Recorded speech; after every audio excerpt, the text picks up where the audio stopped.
आजकल के ज़माने में अगर तुम किसी भी एनिमे देखने वाले बच्चे से ये पूछोगे कि तेरा फेवरेट एनिमे कौन-सा है? देयर इज़ अ 99% चांस कि वो जुजुत्सु काइसेन का ही नाम लेगा। और आखिरकार वो उसका नाम क्यों ना ले? 2024 में जुजुत्सु काइसेन को the most in demand animated TV show in the world नाम का वर्ल्ड रिकॉर्ड मिला है, जो आज तक Naruto, One Piece, Dragon Ball जैसे किसी भी एनिमे को कभी भी नहीं मिला। That means Jujutsu Kaisen is the most popular anime of 2024। तो जुजुत्सु काइसेन कैसे बना इतना ज़्यादा पॉपुलर? जुजुत्सु काइसेन में ऐसी कौन-सी चीज़ थी जिसकी वजह से इंटरनेट में हर कोई सिर्फ इसके बारे में बात कर रहा था? या फिर जुजुत्सु काइसेन की इतनी मैसिव पॉपुलैरिटी सिर्फ एक तुक्का था? इन सभी चीजों के आंसर्स आज तुम लोगों को इस वीडियो में मिलने वाला है, तो वीडियो को आखिर तक देखना, वरना तुम लोग बहुत सारी चीजें मिस कर दोगे।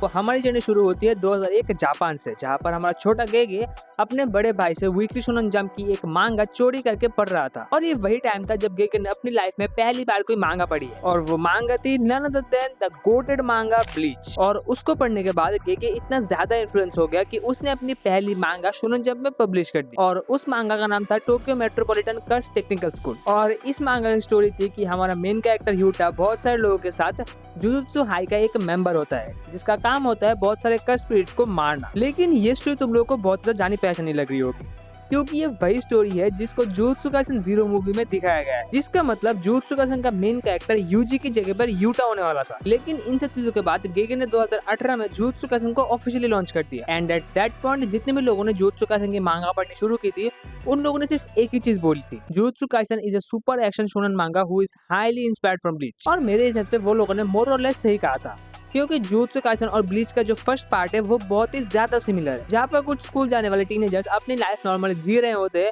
अपने दोस्तों के साथ चिल कर रहे होते हैं, लेकिन अचानक से उन लोगों को एक पैरानॉर्मल डार्क टाइप दुनिया में फेंक दिया जाता है। बट इतनी सारी सिमिलरिटीज होने के बाद भी जुजुत्सु काइसेन में कुछ ऐसी यूनिक चीजें थी जिसकी वजह से वो इतना ज्यादा पॉपुलर बना। और उनमें से सबसे पहला है जुजुत्सु काइसेन के कैरेक्टर्स। तो देखो, आजकल के शोनन एनिमेस में बहुत सारे कैरेक्टर्स होना एक बहुत ही नॉर्मल चीज है, क्योंकि उसकी वजह से ज्यादातर ऑडियंस किसी न किसी कैरेक्टर से बहुत ज्यादा कनेक्ट कर पाते हैं। और गेगे ने भी यही किया, but in a different way. मतलब ब्लीच के साथ इतनी सारी सिमिलरिटीज होने के बाद भी जुजुत्सु काइसेन के कैरेक्टर्स बहुत ही ज्यादा स्टैंड आउट फील होते हैं, और उसका मेन रीजन है कैरेक्टर के back story, their motivations and having their own goals. Like तुम लोग ही बताओ, जब माकी ने पूरी जेनिन क्लैन को खत्म कर दिया था, तब तुम लोगों को कितनी ज्यादा खुशी हुई थी। लेकिन अगर गेगे ने वही चीज सिर्फ एक फ्लैशबैक की मदद से दिखा दिया होता, तो फिर उसमें उतना ज्यादा मजा नहीं आता। और साथ में तुम लोग ही बोलोगे, तुम लोगों ने कहाँ पर देखा है कि विलेंस एक बीच पे मौज मस्ती करते करते दुनिया को खत्म करने की बात कर रहे हैं? कहीं भी नहीं। और ये चीज देखने में बहुत ही ज्यादा मजा आता है। और इन्हीं सब चीजों की वजह से जुजुत्सु काइसेन ने अपने इनिशियल डेज में एक छोटा सा फैन बेस बना लिया था, लेकिन ये फैन बेस वन पीस की मांगा सेल्स को डोमिनेट करने लायक नहीं थी। तो ऐसी क्या चीज थी जिसकी वजह से जुजुत्सु काइसेन को इतना मैसिव अमाउंट में सक्सेस और फेम मिला, जो वो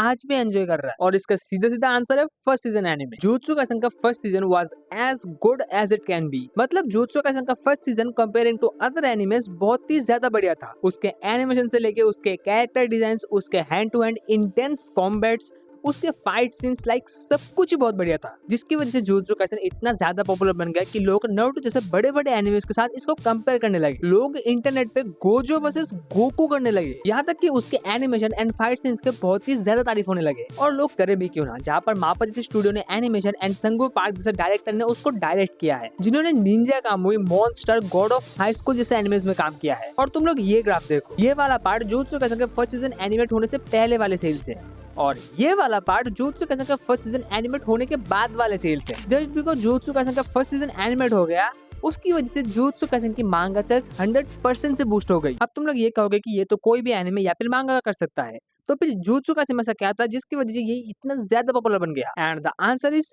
Shibuya incident arc.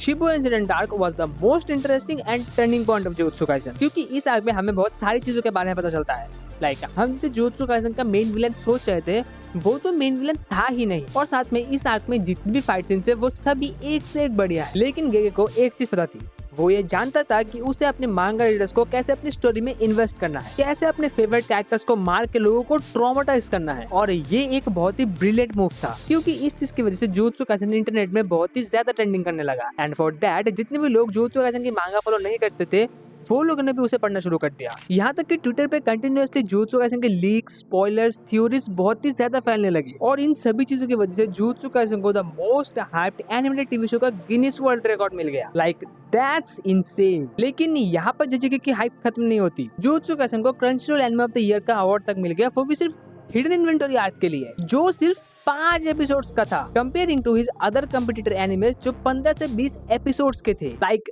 That's how big Jujutsu Kaisen has become. लेकिन एक और चीज है जिसके बारे में मुझे बात करनी, जो मुझे लगता है जुजुत्सु काइसेन की इस मैसिव पॉपुलैरिटी का एक बहुत ही मेन पार्ट है। Back in my bag and I gotta brag, I do this shit for real. When we was down and we had nothing, we had to share a meal. We put the shit in overdrive with no steering wheel.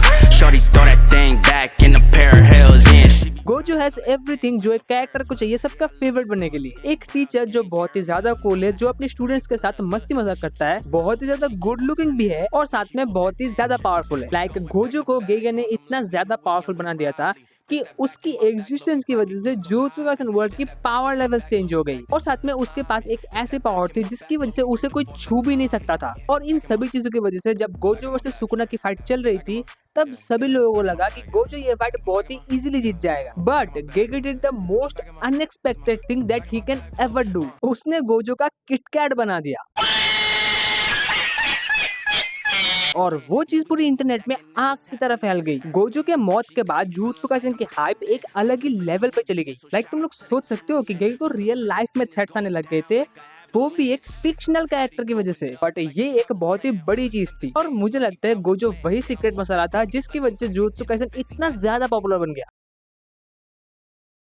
अगर तुम लोगों ने video को यहाँ तक देख लिया है तो वीडियो को लाइक करो, चैनल को सब्सक्राइब करो और कमेंट सेक्शन में बताओ कि तुम लोगों को ये वीडियो कैसी लगी।